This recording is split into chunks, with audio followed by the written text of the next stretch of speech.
इस कार्यक्रम को लॉन्च करने का अवसर मिला और आज विजयादशमी के पावन पर्व पर राष्ट्र को सशक्त बनाने के लिए, राष्ट्र को अजेय बनाने के लिए जो लोग दिन रात खपा रहे हैं, उनके सामर्थ्य में और अधिक आधुनिकता लाने के लिए एक नई दिशा की ओर चलने का अवसर, और वो भी विजयादशमी के पावन पर्व पर, ये अपने आप में ही शुभ संकेत लेकर के आता है। इस कार्यक्रम की शुरुआत भारत की महान परंपरा चलते हुए शस्त्र पूजन से की गई है। हम शक्ति को सृजन का माध्यम मानते हैं। इसी भावना के साथ आज देश अपने सामर्थ्य को बढ़ा रहा है और आप सब देश के इन संकल्पों के सारथी भी हैं। मैं आप सभी को और पूरे देश को इस अवसर पर विजयादशमी की पुनः बहुत बहुत हार्दिक बधाई देता हूं। साथियों, आज ही पूर्व राष्ट्रपति भारत रत्न डॉक्टर एपीजे अब्दुल कलाम जी की जयंती भी है। कलाम साहब ने जिस तरह अपने जीवन को शक्तिशाली भारत के निर्माण के लिए समर्पित किया, ये हम सभी के लिए प्रेरणा है। रक्षा क्षेत्र में आज जो 7 नई कंपनियां उतरने जा रही है, वो समर्थ राष्ट्र के उनके संकल्पों को और मजबूती देगी। साथियों, इस वर्ष भारत ने अपनी आजादी के 75वें साल में प्रवेश किया है। आजादी के इस अमृत काल में देश एक नए भविष्य के निर्माण के लिए नए संकल्प ले रहा है और जो काम दशकों से अटके थे, उन्हें पूरा भी कर रहा है। 41 ऑर्डिनेंस फैक्ट्रीज को नए स्वरूप में किए जाने का निर्णय, 7 नई कंपनियों की ये शुरुआत देश की इसी संकल्प यात्रा का हिस्सा है। ये निर्णय पिछले 15-20 साल से लटका हुआ था। मुझे पूरा भरोसा है कि ये सभी 7 कंपनियां आने वाले समय में भारत की सैन्य ताकत का एक बहुत बड़ा आधार बनेगी। साथियों, हमारी ऑर्डिनेंस फैक्ट्रीज कभी दुनिया की शक्तिशाली संस्थाओं में गिनी जाती थी। इन फैक्ट्रीज के पास 100-150 साल से भी ज्यादा का अनुभव है। विश्व युद्ध के समय भारत की ऑर्डिनेंस फैक्ट्रीज का दमखम दुनिया ने देखा है। हमारे पास बेहतर संसाधन होते थे, वर्ल्ड क्लास स्किल होता था। आजादी के बाद हमें जरूरत थी इन फैक्ट्रीज को अपग्रेड करने की, न्यू एज टेक्नोलॉजी को अपनाने की, लेकिन इस पर बहुत ध्यान नहीं दिया गया। समय के साथ भारत अपनी सामरिक जरूरतों के लिए विदेशों पर निर्भर होता गया। इस स्थिति में परिवर्तन लाने में ये नई 7 डिफेंस कंपनियां बहुत बड़ी भूमिका निभाएगी। साथियों, आत्मनिर्भर भारत अभियान के तहत देश का लक्ष्य भारत को अपने दम पर दुनिया की बड़ी सैन्य ताकत बनाने का है भारत में आधुनिक सैन्य इंडस्ट्री के विकास का है।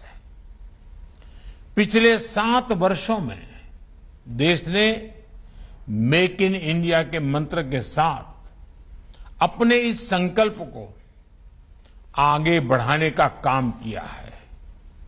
आज देश के डिफेंस सेक्टर में जितनी ट्रांसपेरेंसी है, ट्रस्ट है और टेक्नोलॉजी ड्रिवन अप्रोच है, उतनी पहले कभी नहीं थी। आजादी के बाद पहली बार हमारे डिफेंस सेक्टर में इतने बड़े रिफॉर्म्स हो रहे हैं। अटकाने लटकाने वाली नीतियों की जगह सिंगल विंडो सिस्टम की व्यवस्था की गई है। इससे हमारे इंडस्ट्रीज का कॉन्फिडेंस बढ़ा है। हमारी अपनी भारत की कंपनियों ने डिफेंस इंडस्ट्री में भी अपने लिए संभावनाएं तलाशना शुरू किया है और अब प्राइवेट सेक्टर और सरकार साथ मिलकर राष्ट्र रक्षा के मिशन में आगे बढ़ रहे हैं। यूपी और तमिलनाडु के डिफेंस कॉरिडोर्स का उदाहरण हमारे सामने है। इतने कम समय में बड़ी बड़ी कंपनियों ने मेक इन इंडिया में अपनी रुचि दिखाई है।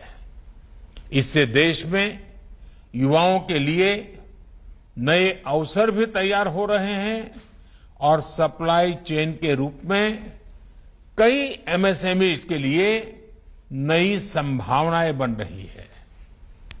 देश में जो नीतिगत परिवर्तन किया है, उसका परिणाम है कि पिछले 5 सालों में हमारा डिफेंस एक्सपोर्ट 325% से भी ज्यादा बढ़ा है। साथियों, कुछ समय पहले ही रक्षा मंत्रालय ने ऐसे 100 से ज्यादा सामरिक उपकरणों की लिस्ट जारी की थी जिन्हें अब बाहर से आयात नहीं किया जाएगा।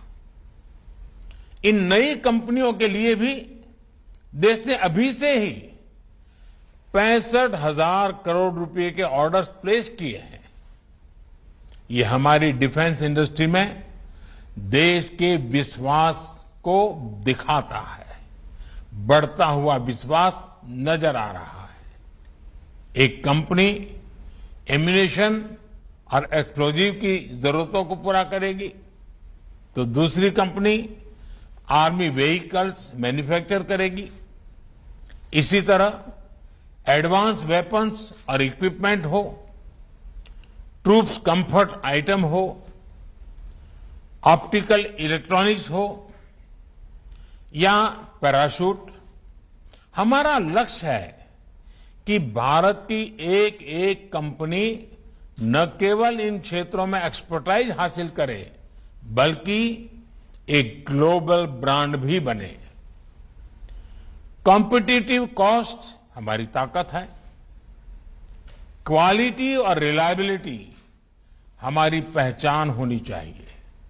साथियों, मुझे विश्वास है कि इस नई व्यवस्था से हमारे यहां ऑर्डिनेंस फैक्ट्रीज में जो टैलेंट है, जो कुछ नया करना चाहते हैं, उन्हें अपनी प्रतिभा दिखाने के लिए पूरी स्वतंत्रता मिलेगी। जब इस प्रकार के एक्सपर्टीज को इनोवेशन का अवसर मिलता है, कुछ कर दिखाने का अवसर मिलता है, तो वो कमाल करके दिखाते हैं। आप अपने एक्सपर्टीज से जो प्रोडक्ट बनाकर दिखाएंगे वो भारत के डिफेंस सेक्टर की क्षमता तो बढ़ाएंगे ही, आजादी के बाद जो एक गैप आ गया था उसे भी दूर करेंगे। साथियों, 21वीं सदी में कोई देश हो या कोई कंपनी, उसकी ग्रोथ और ब्रांड वैल्यू उसके रिसर्च और इनोवेशन से तय होती है। सॉफ्टवेयर से लेकर स्पेस सेक्टर तक भारत की ग्रोथ, भारत की नई पहचान इसका सबसे बड़ा उदाहरण है। इसलिए मेरा सभी 7 कंपनियों से भी विशेष आग्रह है कि रिसर्च और इनोवेशन आपके वर्क कल्चर का हिस्सा होना चाहिए, उसको प्राथमिकता मिलनी चाहिए। आपको केवल दुनिया की बड़ी कंपनियों की बराबरी ही नहीं करनी है, बल्कि फ्यूचर टेक्नोलॉजी में लीड भी लेनी है। इसलिए ये जरूरी है कि आप नया सोचें, रिसर्च ओरिएंटेड युवाओं को ज्यादा से ज्यादा मौका दें, उन्हें सोचने की पूरी छूट दें। मैं देश के स्टार्टअप से भी कहूंगा, इन 7 कंपनियों के जरिए आज देश ने जो नई शुरुआत की है, आप भी इसका हिस्सा बनिए। आपकी रिसर्च, आपके प्रोडक्ट्स कैसे इन कंपनियों के साथ मिलकर एक दूसरे की क्षमताओं से लाभान्वित हो सकते हैं, इस ओर आपको सोचना चाहिए। साथियों, सरकार ने सभी कंपनियों को एक बेहतर प्रोडक्शन एनवायरनमेंट देने के साथ साथ पूरी फंक्शनल ऑटोनॉमी भी दी है। इसके साथ ही ये भी सुनिश्चित किया गया है इन फैक्ट्रीज के कर्मचारियों के हित पूरी तरह से सुरक्षित रहें। मुझे पूरा भरोसा है कि देश को आपकी एक्सपर्टाइज का बहुत लाभ होगा और हम सब मिलकर आत्मनिर्भर भारत के अपने संकल्प को पूरा करेंगे। इसी भावना के साथ फिर एक बार आप सबको विजयादशमी की बहुत बहुत शुभकामनाएं। आप सभी का बहुत बहुत धन्यवाद। New defense firms being dedicated to the nation on the Vijay Dashmi. Prime Minister Narendra Modi speaking there virtually. I'm heading into a very short break. Don't go anywhere. Lots more lined up through the day. Stay tuned to India Today.